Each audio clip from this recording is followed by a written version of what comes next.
Hello guys, welcome back to my channel Vitisha Gulati. So today we will start a new chapter, that is chapter 1, Challenges of Nation Building. इससे पहले हम शुरू करें chapter, मैं आपको समझा देती हूँ। आपने मेरी हिस्ट्री की पहला एक पेज करवाया था मैंने, वो कैसा लगा प्लीज़ करना कमेंट। अच्छा लगा तो ना मैं मतलब 3 दिन बचे अपने पास अभी, है ना, इस वीक में। तो अब आज फ्राइडे है, सैटरडे, संडे, ठीक है। तो आज मैं पॉलिटिकल साइंस और इकोनॉमिक्स का वीडियो डालूंगी, और ठीक है, मतलब बेसिक एक्सप्लेनेशन। फिर उसके बाद नेक्स्ट मंडे से हम लोग पूरा चैप्टर शुरू करेंगे। मैं थोड़ा थोड़ा समझाऊंगी, मतलब बेसिक कॉन्सेप्ट समझाऊंगी कि जिससे आपको चैप्टर को ओवरव्यू पता चल जाए, ठीक है। फिर हम नेक्स्ट मतलब मंडे से हम चालू करेंगे अच्छे से। मंडे पहले मैं इंग्लिश, साइकोलॉजी और हिंदी की वीडियोस डालूंगी, जिसके ऑप्शनल साइकोलॉजी है या हिंदी है वो देख सकता है। और हाँ, I am humanity student and I am in class 12th, so this is also in class. So okay, तो समझ में आ गया कैसे करना है। हाँ, कल भी मैं इकोनॉमिक्स और हिस्ट्री डालूंगी, पॉलिटिकल साइंस अब सीधे ट्यूसडे को आएगा, ठीक है। तो ये देख लेना, ठीक है। अगर आपको अच्छा लगा, हाँ, और क्वेश्चंस, अगर आपको कोई भी डाउट है, कुछ भी प्रॉब्लम है, please write in the comment section, मैं उसको सॉल्व ज़रूर करूँगी, ठीक है। और हाँ, इसके बाद जब हम पढ़ लेंगे तो इसके बाद क्लास में क्वेश्चन आंसर्स हैं, MCQs हैं, मैं उसको आपके लिए छोड़कर जाऊँगी। नेक्स्ट वीडियो पॉलिटिकल साइंस की, उसके आंसर्स में लेके आऊँगी, और जिसने कमेंट में आंसर्स दिए होंगे उसको मैं कमेंट करूँगी वेरी गुड, या जो भी आप बोलो, मतलब हाँ, वेरी गुड, ओके, ठीक है। तो मतलब कमेंट कर देना, क्योंकि इस बार हमें सीरियस होके पढ़ना है। नो मैटर कि आपके 11th में क्या मार्क्स है, नहीं फ़र्क पड़ता, 12th में फ़र्क पड़ेगा। 12th बोर्ड्स हैं, हमें अच्छे से तैयारी करनी है, जैसे 10th था, अब 12th अच्छे से करना है, ओके ना। Chapter 1, Challenges of Nation Building. Starting with Chapter 1, Challenges of Nation Building. 1947, ठीक है। अब देखो, आप लोगों ने ये कहानी तो सुनी होगी कि अपने देश को हम बोलते थे सोने की चिड़िया, ठीक है, सोने की चिड़िया। अब सोने की चिड़िया, जब ब्रिटिशर्स आए तो वो सोने की चिड़िया कहीं उड़ गई, मतलब कि वो सोने की चिड़िया नहीं कहलाई, है ना। ब्रिटिशर्स आए, लूट पाट के क्यों लूट पाट की, क्योंकि अब हमारी कंट्री में डाइवर्सिटी थी, बहुत डाइवर्सिटी थी, हम यूनाइटेड नहीं थे, बहुत डाइवर्सिटी थी, इसलिए जो ब्रिटिशर्स थे वो हमें लूट पाट के चले गए। फिर हमें इंडिपेंडेंस मिली 1947 को, ठीक है। तो हम इससे स्टार्ट कर रहे हैं, ठीक है। तो ये आपने कहानी सुनी ही होगी। तो 1947 से 2019 तक, ओके। तो चैलेंजेस ऑफ नेशन बिल्डिंग मतलब कि नेशन बिल्डिंग में क्या क्या चैलेंजेस फेस किए गए। जैसे आपको इत्तू से इतना बड़ा बनाने के लिए आपके पेरेंट्स ने बहुत सारे चैलेंजेस फेस किए होंगे, तो वैसे ही नेशन को यहाँ से यहाँ तक लाने के लिए लीडर्स ने बहुत सारे चैलेंजेस फेस किए होंगे। चल, let's start. Challenges for the new nation state. At the hour of midnight on 14th-15th August 1947, India attained independence. Midnight को 14-15 अगस्त 1947 में इंडिया को इंडिपेंडेंस मिली थी, ओके। तो हाँ, ठीक है, तो आपको ये पता चल गया कि इंडिया को कब इंडिपेंडेंस मिली थी। At the hour of midnight on 14-15 August 1947 India attend independence. और हमारे जो फर्स्ट प्राइम मिनिस्टर थे, दैट इज जवाहरलाल नेहरू, जो फ्री इंडिया के फर्स्ट प्राइम मिनिस्टर थे जवाहरलाल नेहरू, उन्होंने एड्रेस किया एक सेशन को of the constituent assembly that night.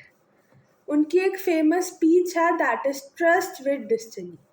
ये एमसीक्यूज पूछा जा सकता है, ठीक है। तो Jawaharlal Nehru, the first Prime Minister of Free India, addressed a special session of the Constituent Assembly that night. This was the famous Trust with Destiny. ठीक है, MCQ इसलिए लिखा मैंने कि ये MCQ में पक्का आएगा, मतलब बोर्ड्स के उसमें या आपके प्री बोर्ड्स उसमें भी आ सकता है, ठीक है। तो ये बहुत इम्पॉर्टेंट MCQ है, तो ये आता है, ठीक है। अब 3 चैलेंजेस थे जो लीडर्स ने फेस किए थे, तो वो 3 चैलेंजेस कौन कौन से थे वो हम देखते हैं। अब मुझे ये बताओ कि बिना देखे कि Jawaharlal Nehru the first prime minister of free India address the special session of the constituent assembly, this was the famous क्या था, ट्रस्ट विद डेस्टिनी। ये बहुत फेमस MCQ है, प्लीज करके जाना। Okay, now three challenges that leaders faced। पहला to maintain, पहला क्या था, to maintain unity as well as respect for diversity. पहला क्या था, to maintain unity and as well as respect for diversity. दूसरा दूसरा क्या था, to establish democracy in India, India में डेमोक्रेसी इस्टेब्लिश करनी थी। तीसरा क्या था, the third challenge was to ensure development and wellbeing of the society, not only for some sections, especially for poor and disadvantaged groups। ठीक है, तो ये 3 चैलेंजेस है जो लीडर्स ने फेस किए थे। ये 3 चैलेंजेस आएंगे आएंगे आएंगे, तो ये आप ध्यान रखना। इस 3 चैलेंजेस को अच्छे से हम अभी आगे पढ़ेंगे, ठीक है। ये मैंने आपको अभी ब्रॉड दिया है, ठीक है, ठीक है। But there were 2 goals almost everyone agreed upon. 2 goals थे जिसमें ज़्यादातर लोग एग्री कर रहे थे। 2 गोल्स, ज़्यादातर लोग एग्री किया था। ये प्रॉमिसेस थे जब फ्रीडम के पहले मतलब लीडर्स ने लिए थे कि ऐसा करेंगे। तो पहला था 1 that after independence we shall run our own country through democratic government। Okay, पहला क्या था, पहला गोल one that after independence we shall run our, not we, the leaders, we shall run our country through democratic government। First one, that after independence we shall run our country through democratic government। Second, दूसरा कौन सा था, that the government will be run for the good of all। जो government है वो will be running for the good of all, particularly the poor and the socially disadvantaged groups। किसके लिए, particularly for the poor and the disadvantaged groups। ये दोनों goals याद रखने हैं। पहला गोल दैट हमें इंडिपेंडेंस मिली थी 1947 में 14 से 15 अगस्त। तो ये जो गोल्स हैं ये हमें याद रखने पड़ेंगे, ये लीडर्स ने हमसे प्रॉमिस किए थे। 1 that after independence we shall run our country through democratic government। Second, that the government will be run for the good of all, particularly the poor and the socially disadvantaged groups। Okay? Okay. फिर उसके बाद आया, ये हो गया first और second. Okay. The year 1947 was a year of unpredicted violence and trauma of displacement। जो year था 1947 was a year of unprecedented क्या था un okay sorry unprecedented violence and trauma of displacement. Trauma था displacement का, तो the year 1947 was a year of unprecedented violence and trauma of displacement. क्यों? क्योंकि एक कंट्री फ्री नहीं हुई थी, दो कंट्री फ्री हुई थी, दो कंट्री फ्री होके गई थी, फ्री हुई थी। पहला था इंडिया, दूसरा था पाकिस्तान। दो कंट्रीज थी, क्योंकि जो ब्रिटिशर्स थे वो चाहते थे कि ब्रिटिशर्स ये चाहते थे कि जो सॉरी ब्रिटिशर्स ये चाहते थे कि डिवाइड एंड रूल हो। उन्होंने अपनी कंट्री को डिवाइड कर दिया, इंडिया और पाकिस्तान के बीच। कुछ लोग ये नहीं चाहते थे डिवीज़न, कुछ लोग चाहते थे, तो जो लोग नहीं चाहते थे उनकी वॉइस को सप्रेस कर दिया गया, और जो लोग चाहते थे वो लोग अपने उसमें पाकिस्तान में जी रहे। अब ये था कि ये वॉयलेंस क्यों हुआ, अनप्रेसिडेंटेड वॉयलेंस क्यों हुआ, ट्रॉमा क्यों आया? क्योंकि जब लोग मतलब जब ये दो देश बने तो कुछ लोगों को पता ही नहीं था उनको कहाँ रहना है, कहाँ जाना है। ठीक है, कुछ लोगों को ये पता ही नहीं था कि उनको कहाँ रहना है, और उनको बोला था, उनको 24 आवर्स भी नहीं दिए गए थे कि आप शिफ्ट करो, विद इन एन आवर आपको शिफ्ट करना पड़ेगा। तो this was very unprecedented violence and trauma displacement.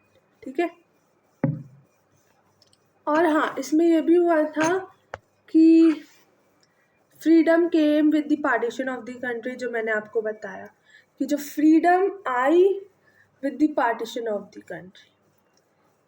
Freedom हमें तब मिली जब पाकिस्तान और इंडिया अलग अलग हो चुके थे, तब हमें फ्रीडम मिली। एक कंट्री को फ्रीडम नहीं मिली, दो दो कंट्री को फ्रीडम मिली, that is India and Pakistan. Okay, अब ये था कि the turmoil that accompanied independence did not make our leaders lose sight of the multiple challenges the faced or the new nation. Multiple challenges face किए हमने new nation ने। ठीक है, तो इसमें क्या हो ये रहा था कि लोग डिस्प्लेस हो रहे थे। हाँ, और ये एक बात थी, मैंने देखा, मतलब सॉरी देखा नहीं, मैंने पढ़ा, ये हुआ कि जो वुमेन थी या मतलब या तो वुमेन्स थी, लड़कियां थी, वो जो थी जब वो डिस्प्लेस हो रहे थे वहाँ पर उन लोगों को किडनैप किया जा रहा था। जब वो डिस्प्लेस हो रहे थे, इंडिया से पाकिस्तान जा रहे थे, तो वहाँ पे उनको किडनैप किया गया था, उनका रेप किया जा रहा था। तो कुछ कुछ कुछ लोग मतलब जो कुछ जिनकी जैसे हस्बैंड है, तो उनकी वाइफ, उनकी बहन या उनकी बेटी या उनकी जो भी बोल लो, भाई बहन सॉरी बहन, उसकी वाइफ या उसकी डॉटर, उसको वो मार रहे थे, अपने हाथों से वो लोग मार रहे थे। क्यों? क्योंकि वो मतलब उस दिन का मतलब अपनी क्या बोलते उसे, अपने जो क्या बोलते उसे, हाँ, वो ये नहीं चाहते थे कि इनका रेप या इनका किडनैप हो, इससे अच्छा मैं ही इनको मार दूँ। इससे बुरी सिचुएशन क्या हो सकती है, आप मुझे बताओ। मतलब इतनी गंदी सिचुएशन में था, बहुत ट्रॉमा टाइप का था। मतलब लोगों को अभी भी ट्रॉमा होगा उस चीज़ का, हम तो थे नहीं, पर लोगों को अभी भी ट्रॉमा होगा। तो ये बहुत गलत था। ठीक है, हाँ, तो अब हमने जो multiple changes that face the new nation, obviously multiple challenges face किए होंगे न्यू नेशन में। अब आप खुद ही देखो, जैसे जब आप अपनी मदर की स्टमक में, पेट में थे, और जब आप आए, तो उन्होंने भी मल्टीपल चैलेंजेस फेस किए होंगे आपको बड़ा करने में, आपकी पढ़ाई में, आपके कॉलेजेस में। फिर आप अपने ड्रीम कॉलेज में जाओगे, फिर आप अपना जो भी आपको एग्ज़ाम देना है आप वो दोगे, फिर आप अपना जो भी आपको सपना है, गोल है, वो आप अचीव करोगे। तो इतने से आपको इतना बड़ा बनाने के लिए आपके जो मदर फादर पेरेंट्स ने चैलेंज फेस किया है, तो वैसे ही ये न्यू नेशन फेस करेंगे वो चैलेंजेस। सबको चैलेंजेस फेस करते हैं, सबको चैलेंजेस फेस करने पड़ते हैं लाइफ में, it's a part of life. तो वैसे ही अब हम 3 चैलेंजेस के बारे में पढ़ेंगे जो मैंने आपको बताया था। मैंने आपको पहला क्या था, to maintain unity and to maintain unity as well as respect for diversity. दूसरा, टू एस्टैब्लिश डेमोक्रेसी। तीसरा, the third challenge was to ensure development and well-being of the society, not only for some sections। ठीक है, ये 3 थे। अब हम उसको पढ़ते हैं लाइन बाय लाइन, ठीक है।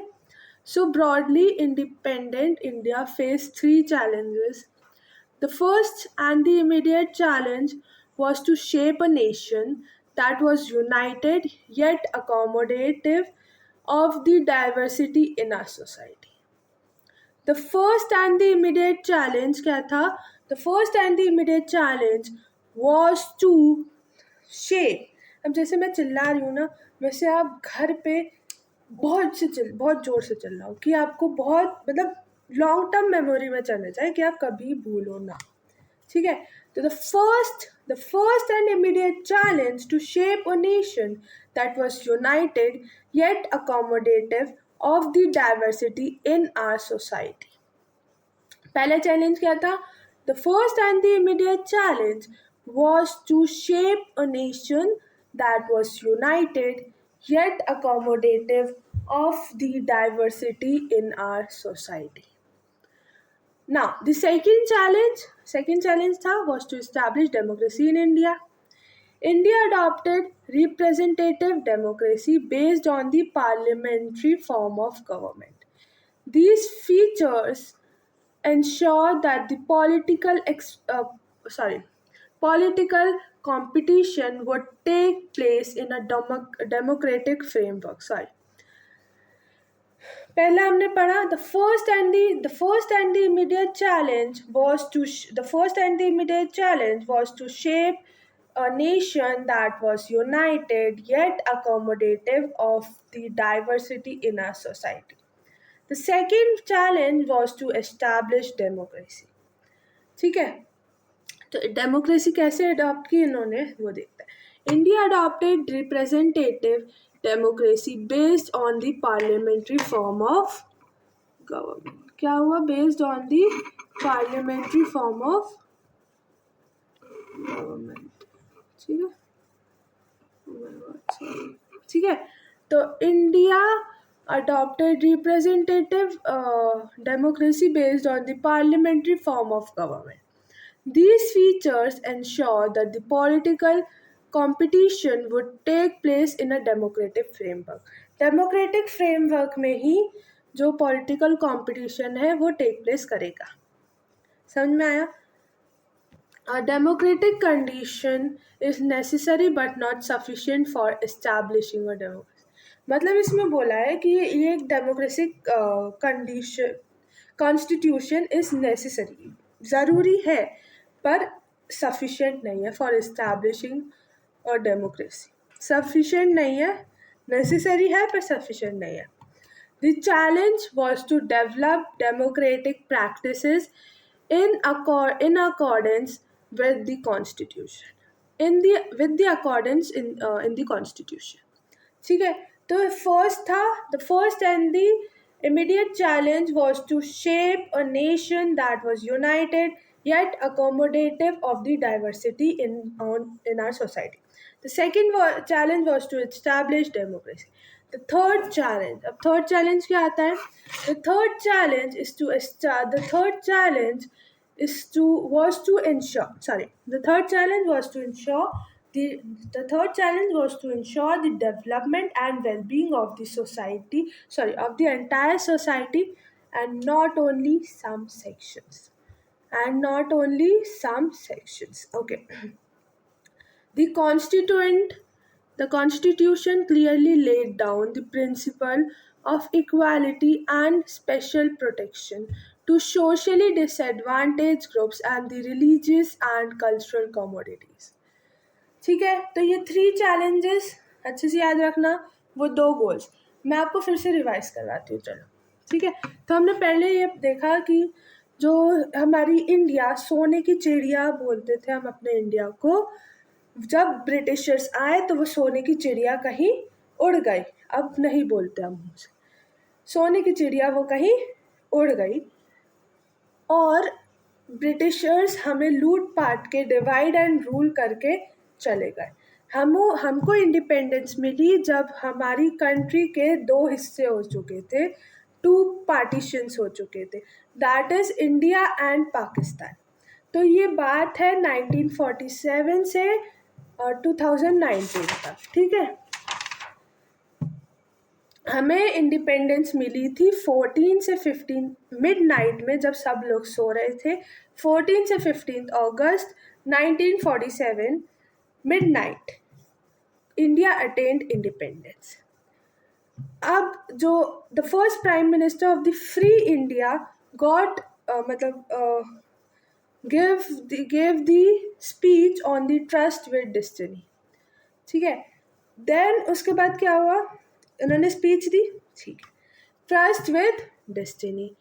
अब 2 गोल्स जो प्रॉमिस किए थे कि जब फ्रीडम के बाद होंगे, तो पहला था one that after independence we shall run our country with democratic government, पहला। दूसरा सेकेंड क्या था, सेकेंड